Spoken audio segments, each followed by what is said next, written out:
Good morning.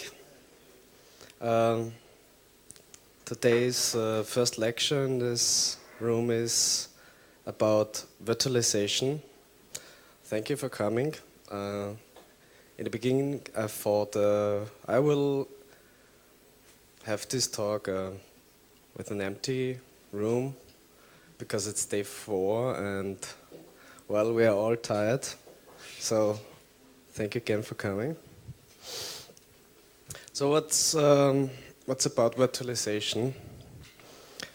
I mean, virtualization is a technique you can use in computing for a broad field of applications. And of course, we are a hacker conference, so I'm trying to give you an introduction, like a sneak preview in the techniques of virtualization. So beginning, first question which arrives is, of course, what's virtualization? Virtualization is a framework or methodology of dividing the resources of a computer into multiple execution environments. Means you part the time, the bandwidth, everything which is inside the computer or can be accessed into small parts and give them away. Okay, what techniques are we using there? First, you probably think, yeah, well, I'm doing that the same at my home because my anyOS insert does concurrent time sharing, gives the hard disks to other processes, so that's quite fun. But virtualization is about running multiple operating systems at the same time. So what can we do with it? Of course, the field of application for virtualization is quite broad. In a business meaning, first thing ever mentioned is, of course, server consolidation. You can put all of your 20 boxes into a few ones, and of course, this is good for business, this is good for administration. You can run your legacy applications. I mean, there are always some old, I don't know, MS-DOS programs, and you have that specific application built on it. And first, you need a hardware on top of you would like to run it. This is becoming more difficult anytime the PC is advancing. Wow, okay. So you put it in the box, and this box is an idealist machine, and you run this box on a real box. So that's about legacy applications. Of course, web browsing always gets more insecure. So what can you do with virtualization in this field?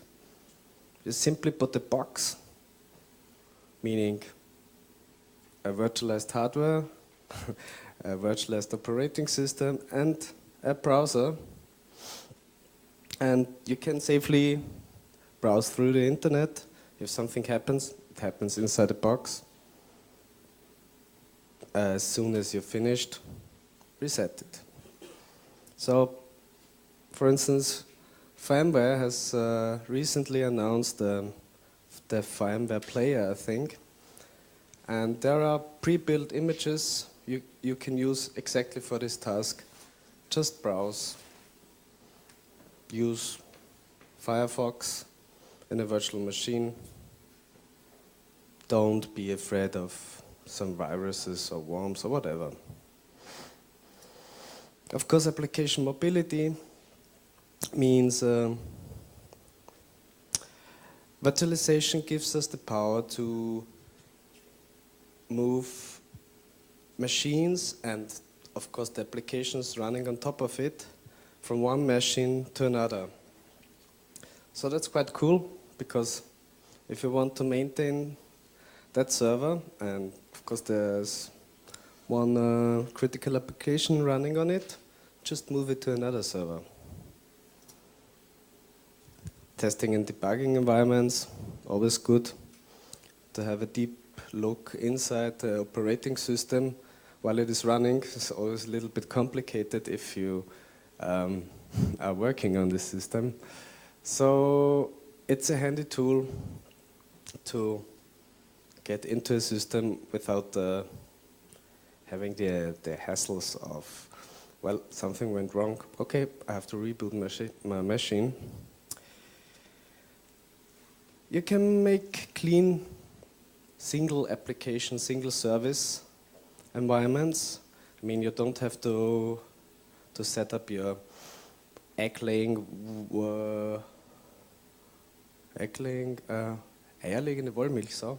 Okay, German native speakers would understand this. Basically an animal which gives you everything you want. You don't, I mean, it's good, but on the other hand, it's quite complicated to administer.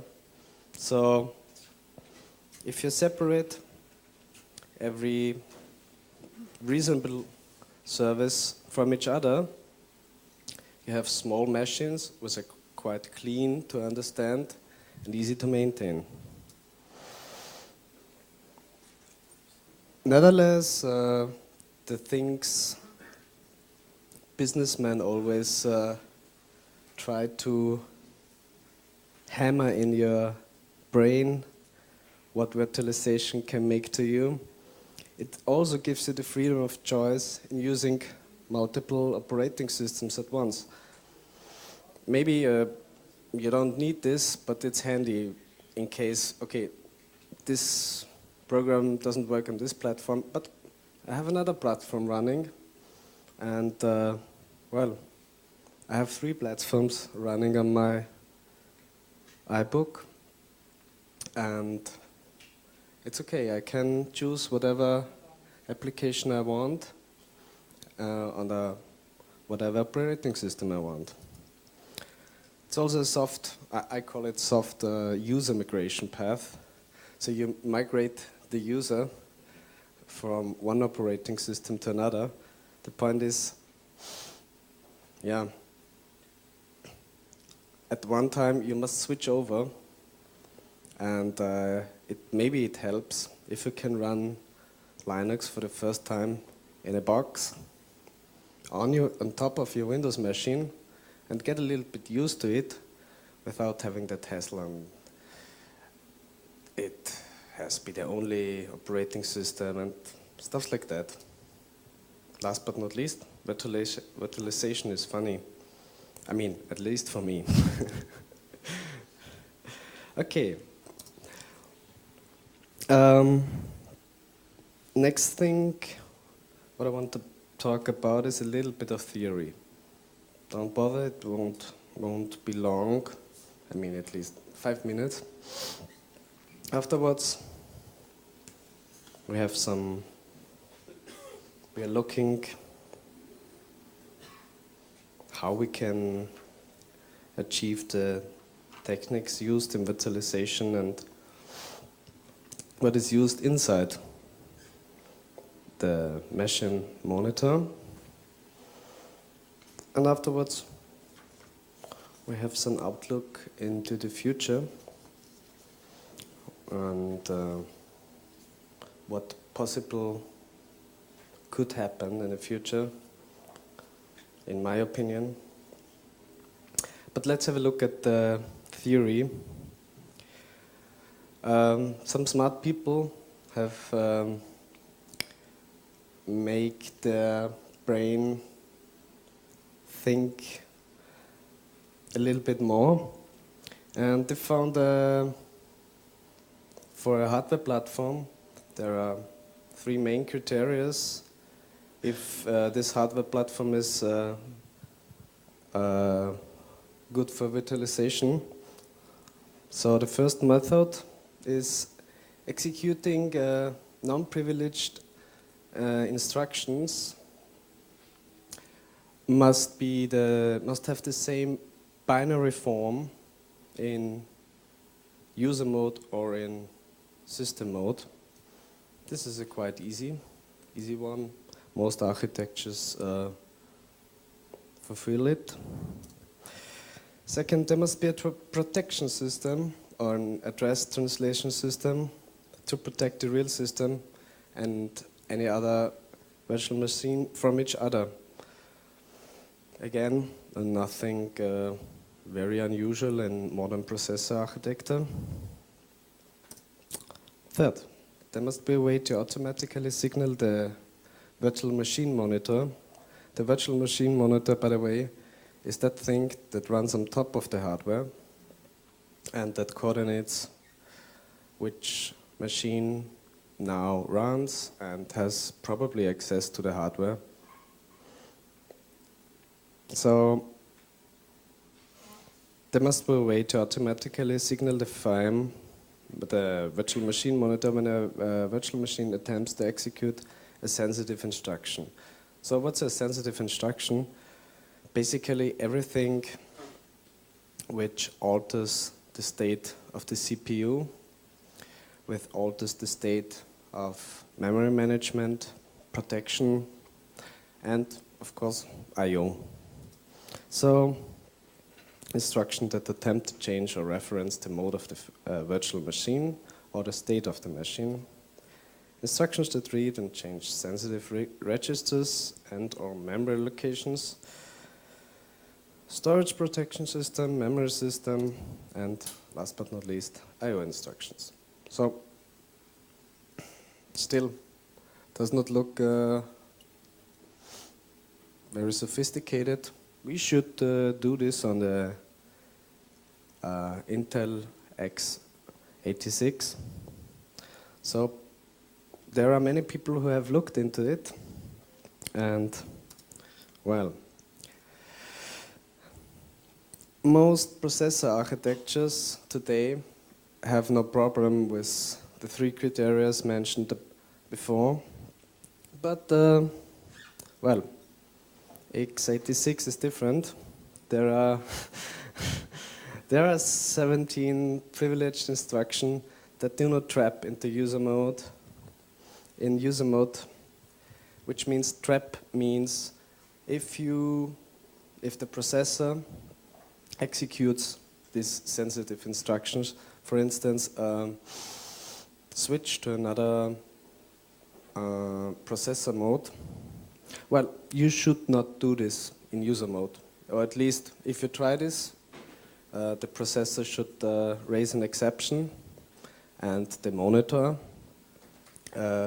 should give him a chance to emulate the desired behavior. Also, all 17 instructions violate either part B or part C. That's about it's leaking information. So it basically just means it leaks information of the current processor state, which is not bad, but in specific it's bad because programs would like to use this information and would be misguided. So basically the x86 processor architecture is non-virtualization able. Bad news, but mainly my talk is about the x86 processor architecture today. So there are many ways where you can work around. So how to hack around these limitations. And there are plenty of possibilities. The first, change the hardware. of course. Intel and recently AMD both thought this would be a good idea, like many other processor architectures have this already. I mean, this 17 instructions, this isn't something by design because it's sophisticated or complicated. They just didn't thought about it. Okay, if you can change the hardware, you can emulate the hardware. You can do dynamic recompilation of the code you are currently running or supposed to run. You can binary rewrite the code, also very dirty and often used in virtualization techniques. Of course, you can port the kernel, stuff like user mode Linux does this, or if you can't port the kernel or port the API because you don't have the source, you can try to emulate the API. There are some approaches using a microkernel, and last but not least, Paravirtualization and fractional kernel porting. So this is basically the techniques this talk is about. We are gonna talk about all of these techniques, how, I mean, yeah, all of these techniques. And but before we come to the funny and dirty part of it, we want to have another look at what virtualization monitor, or sometimes you call it hypervisor, depending on the implementation, should do for us. So first thing is protection management. Of course, it's important to seal the virtual and the physical architecture, and also important preventing virtual machines from interfering with each other or the monitor. Sounds reasonable. Of course, they don't have to know from each other. Another part of a machine monitor is resource management. I mean, giving a equal share of CPU, of network, of disk bandwidth. In case of CPU, network, and disk bandwidth, you just time multiplex. A space multiplex example is, of course, the memory. You need some paging support because probably the operating system wants to page non-used application memory out of memory. So you should support this too.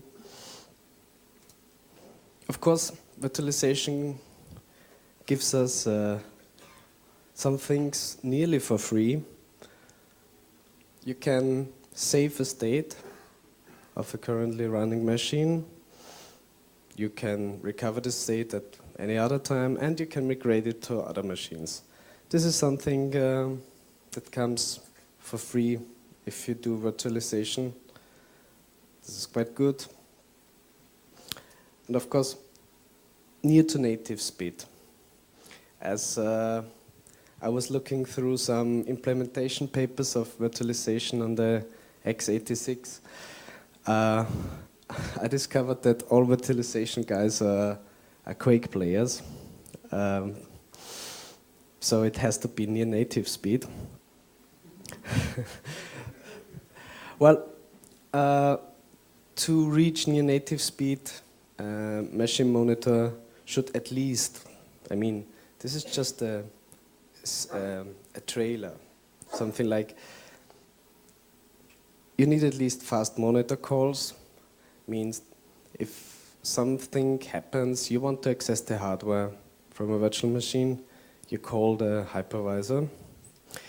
This happens quite often, so you need fast calls there. Also, you need fast interrupt handling. Every operating system has some idle instructions. You need to support this also. And of course, chunk writes for I/O would be quite satisfying in case you need near to native speed. Coming back to the Quake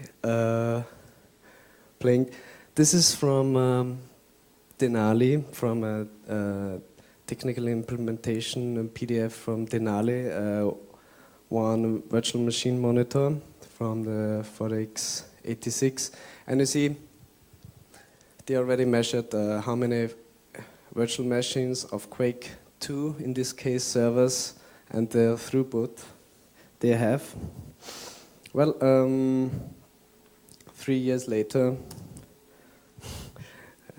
there was Quake 3, and this is another virtualization monitor. This is Xen, and of course, the Xen guys are always doing the same. They are also looking if they migrate a Quake 3 server in while running, how long would be the downtime, and would this be acceptable for a Quake player? I think 50 milliseconds would be quite good. So virtualization helps playing Quake. Okay, but let's have a look at the techniques. First technique is, okay, the hardware change. Some people have made their thoughts about it.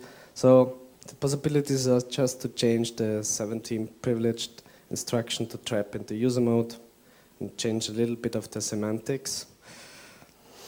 Well, would be good because would be easy to implement if used as a switchable extension, also safe with legacy software. The bad thing about this, it's easy to implement. So, well, I don't know if somebody has tried, but I don't think you can make a patent on bug fixes. So, of course, you invent a new set of instructions and a new mode, and then you can make your new patent. So, basically, it would be sufficient to fix these 17 instructions and everything would be all right. But in case of reality, we need something different. Intel VTX and AMD Pacifica, probably for those who don't know, are extensions of the x86 architecture to work around the limitations of the x86 architecture. And they, I mean, if you have a look at the design papers, I had a look at it, it's quite terrific and complicated. But of course, it does what it should do. So, Intel is shipping their new processors with this feature already, mainly in the server CPUs, but would take 1 or 2 years, and I think it would be mainstream. Okay, but we don't want to wait 2 years. So, what else can we do? If we have a look at full emulation, I mean, full emulation has its good side and its bad side. Usually the bad side of full emulation is it's slow. The good side, you can run whatever box on whatever box. Means you can run your Amiga operating system, you can run Windows on top of Linux, it doesn't matter.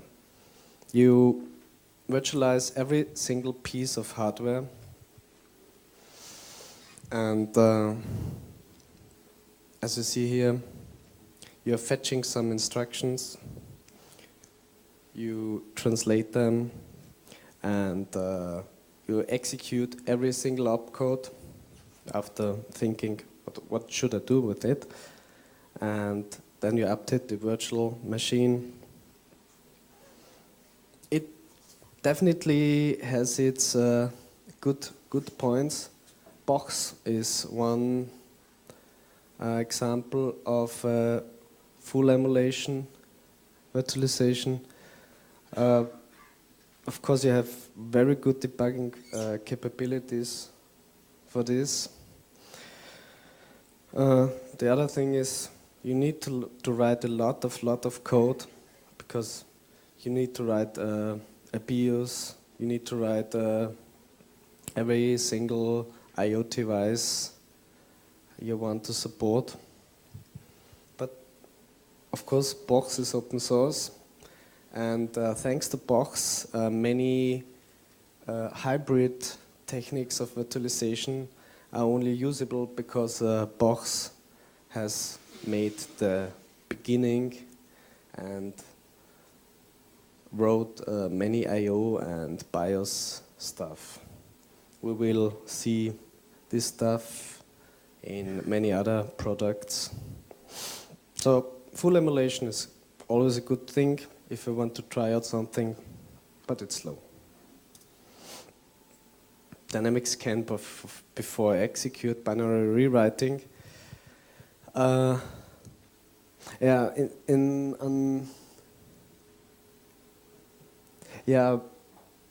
If you look at the slide, there's something I want to tell you. Don't try to use LaTeX Beamer to make very graphical slides. You fail. So basically, that's what I try to do.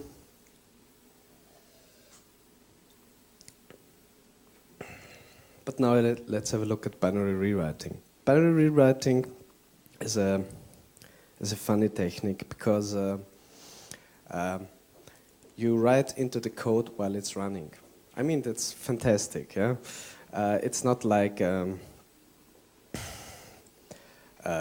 database programming or real-time programming, where you do something very precise. Now, here you do dirty tricks and dirty changing opcodes while the system is running. Actually, you work around the 17 instructions again. But to work around the 17 instructions, first you must find them. Once you've found them, you put a breakpoint exception into it. This is just a 1-byte opcode, so that's quite easy. If you're trapped there, you know, okay, I'm here. That should be, I remember that should be that instruction. So I emulate these instructions and jump back. But you also have to take care about branches. So you must walk, of course, while it's running. I mean, while it is running in parts of it. Walk through the instruction opcodes, look for branches, mark these branches. If the code jumps into the other side of the branch, okay, you have to rewrite and look again what has happened. Do I need to examine another code segment, or is it just as we expected?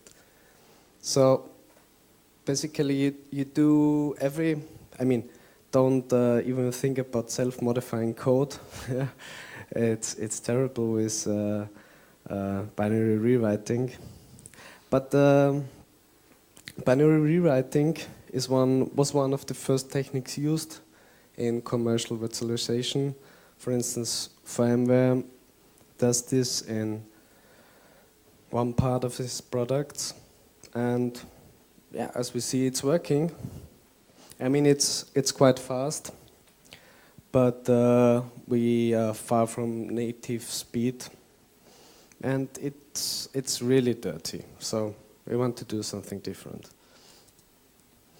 Dynamic recompilation. Like binary rewriting, but a little bit more tricky. So dynamic recompilation is you pass one opcode, you behave again like the processor, but this time you don't rewrite it or do something, because it could be possible and different architecture. You pass it, you know the instruction, you recode the instruction into small C instructions, and while you keep care about the virtualized infrastructure, and then you translate these C instructions again into native machine code. So this is really funny, and because it happens to be quite fast, it's possible to support a different architecture than the host OS. You need only user mode support, so there's no kernel module you must load, and it's simple functions. Probably you know qemu. Yeah, qemu is one example for dynamic recompilation. And if you look at the progress of qemu, you see it's working, and it's quite fast in incorporating new processor architectures. So, and basically it's a one-person project. So this is a technique used which is really impressive in its results. Yeah, the bad things on this side is, okay, it's a little bit delicate, at least. I mean, it's not very dirty, okay? And also, again, you need to some way support self-modifying code, but it works. Yeah, sometimes you don't want to make a virtualization, a whole virtualization machine. You just want a API emulation. Everybody should know about Wine, I think.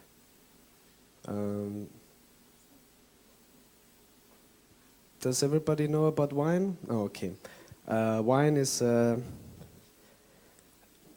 API emulation of the Windows API running on top of Linux.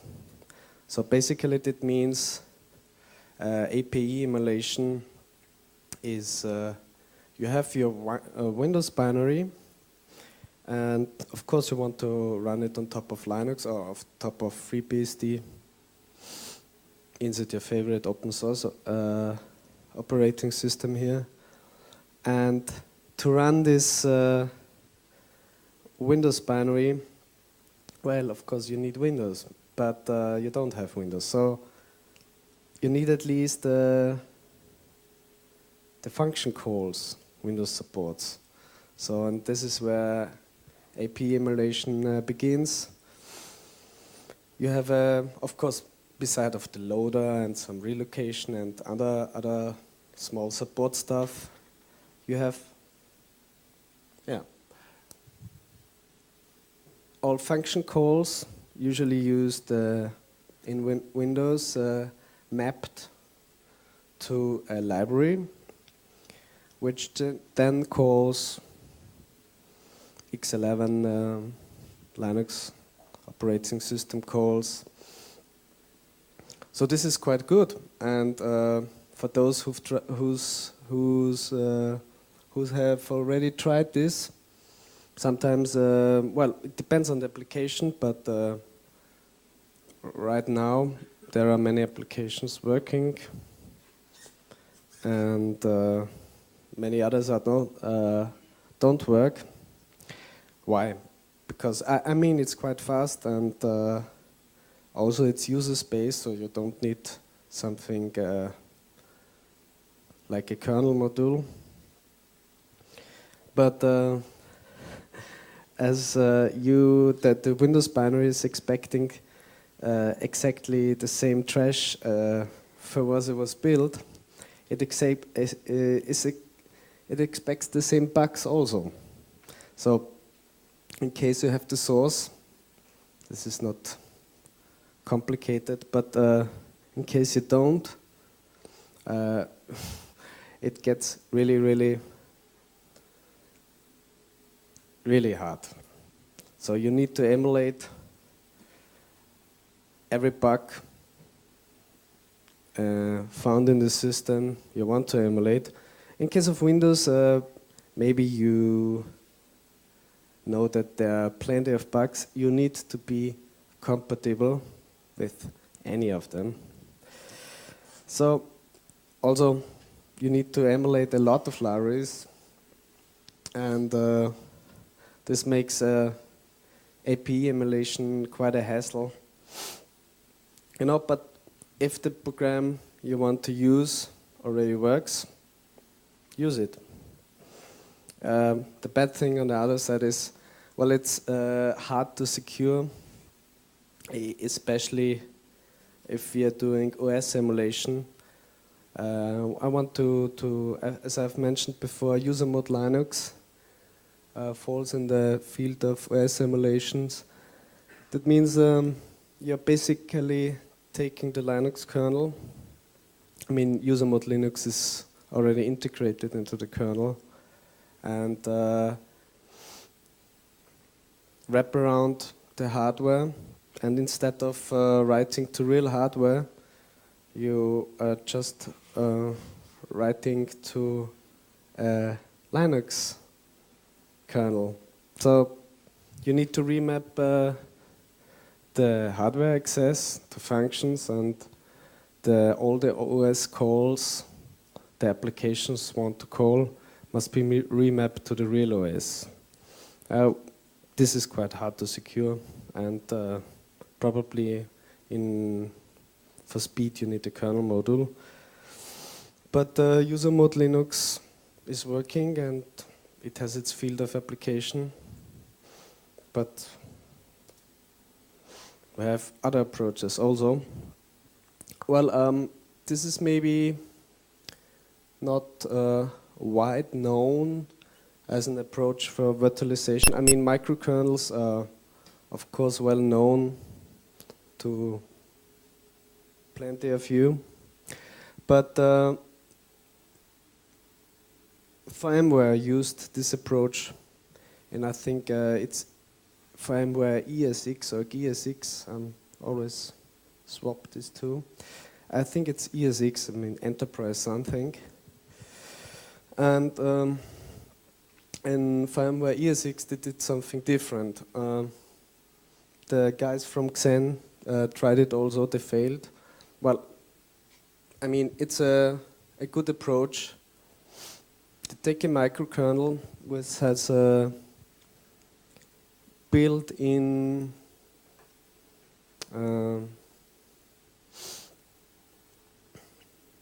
possibility to rewrite operating system calls from one flavor to another. I mean, you need at least for every operating system flavor call, you need a management API. But basically, it's good and it's easy. So you have here. It's probably a little bit unclear, but in this case, you have at least two translation APIs. One translating from Linux syscalls to the microkernel, and one translating from Windows syscalls to the microkernel. Well, it's a very clean implementation, and it's fast. But why did the open source project fail in this implementation? You need lots of code. especially you need every device driver.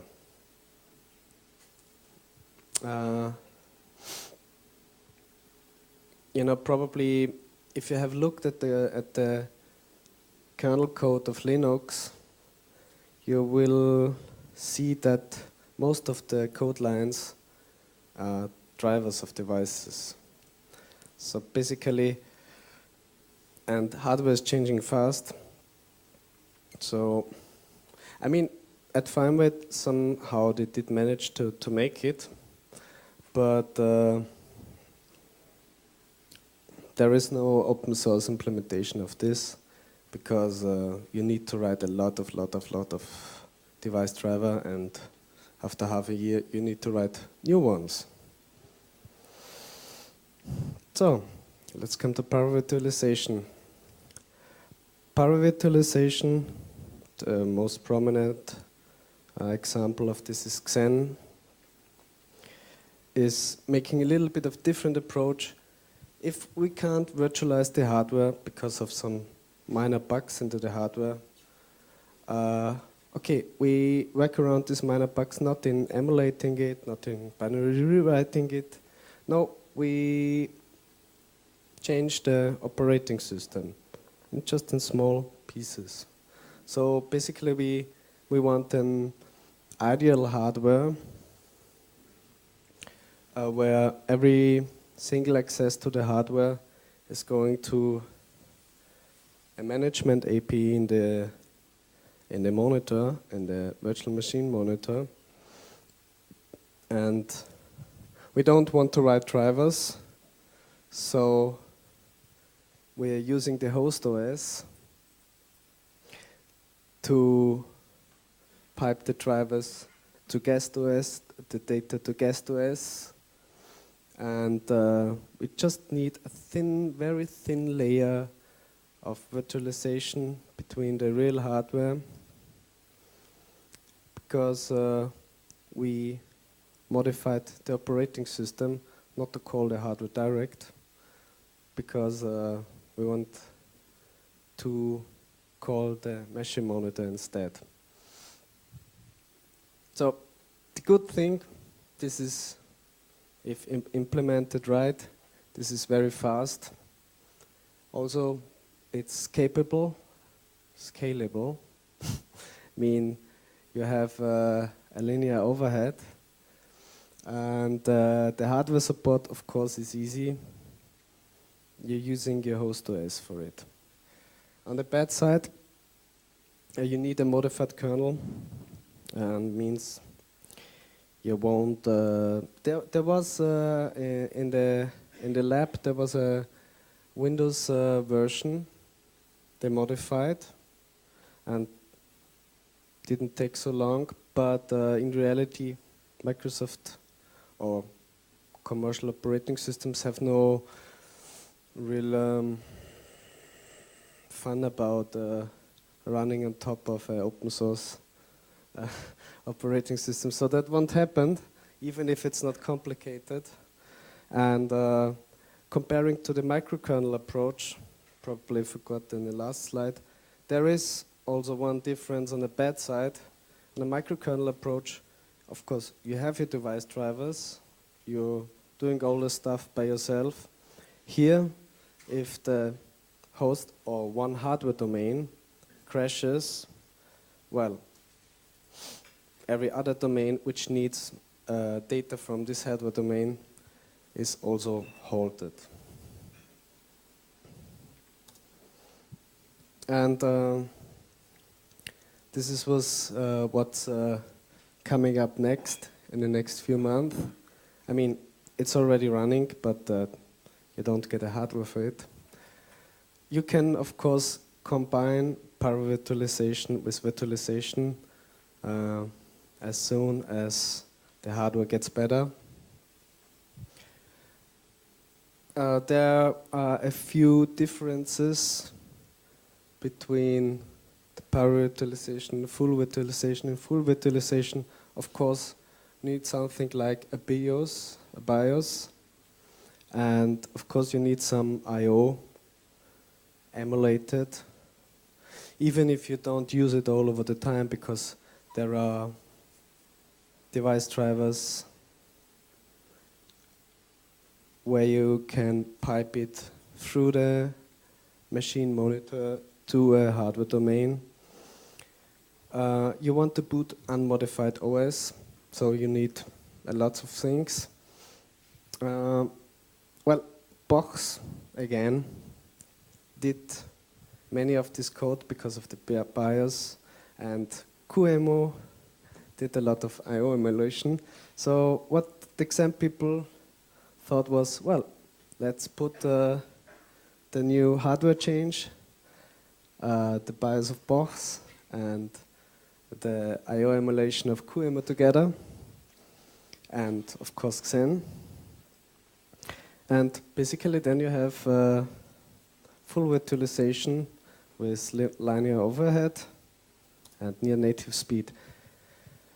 10 minutes. Probably I will skip that one. You see here's a short overview. It actually scales.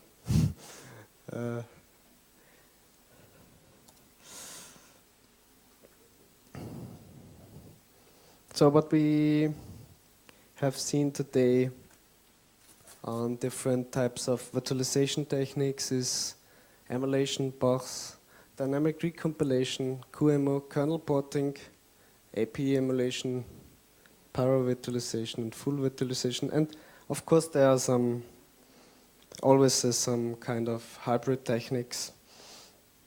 But you see virtualization on the x68 platform. I think it's day 4. I really feel it. There are a lot of products, and there are lots of working products, and most of them are open source. So, what should we do with it?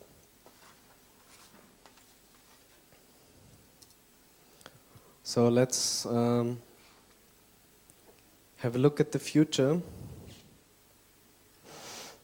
If everything is evolving in the way it looks, in my opinion, soon a virtualization monitor will become part of a standard bootloader. So maybe it would not be the standard bootloader of Windows, or maybe not the standard bootloader of macOS, but at some stage it will be a standard bootloader, meaning you have always virtualization on board, if you need it or not, but if you want to start a virtual machine, whatever you run on top of it, you will be able to.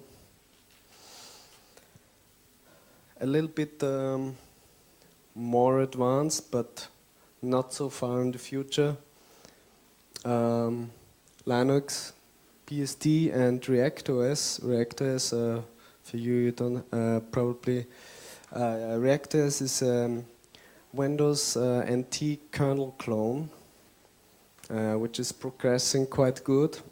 I mean, it's not finished, as most open source products or any other product, but it can run already a couple of applications. And the interesting point in this case, it's of course very easy to port it to run under the Xen hypervisor. And interesting thing, it can run Windows drivers. So what do you want to do with your laptop wireless card? Well, most of the time you choose to run Windows because there is no driver for it under Linux. Yeah, in the upcoming future, there is no need for Windows, Linux, or whatever. If there is a driver in either Windows or in Linux or in FreeBSD, you use it as a hardware domain and put multiple hardware domains, each having a specific piece of hardware under control together, and run it probably a third or fourth operating system where you will be doing your real work.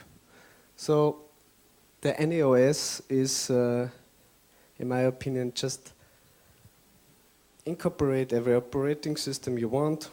It will run under the virtual machine monitor, and you can use the drivers of every operating system, because you have every operating system running on top of your machine. And also in the future, I would say, whenever needed, virtualization will become a key technology in privacy enforcement. I mean, probably everybody of you know about the Sony case. And, well, imagine a future, a not so far away future, where the digital right management chain is closed, meaning you have a TPM chip which is under control of the BIOS. You boot a certified operating system and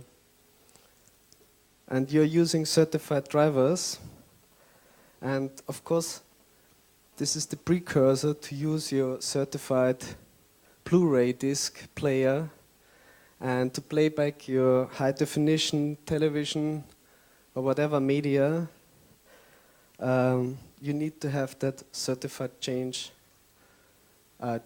of digital right management, and of course your graphic cards will have an HD and a digital output with content protection.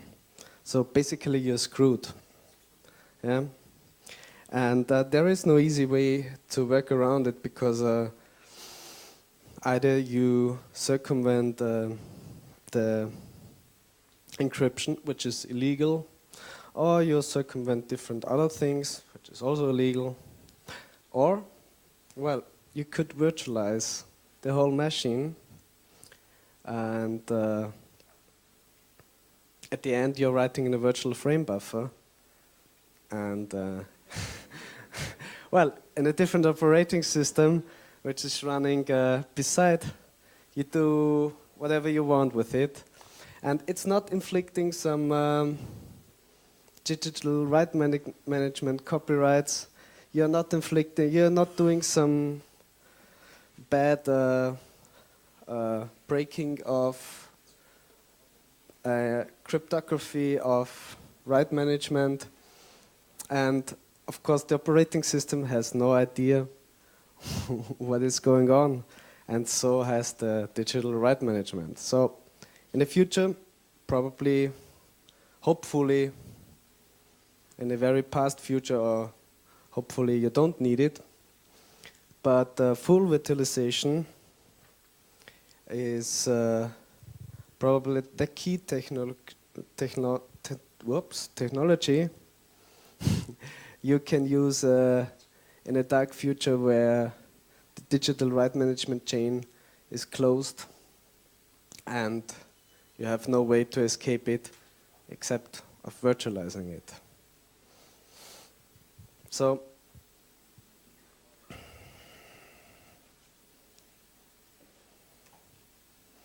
well, I think this was it on my part. For people who are interested in the deeper techniques, I have some references in my slides. You can download the slides, of course, from the wiki. And yeah, questions? Yeah.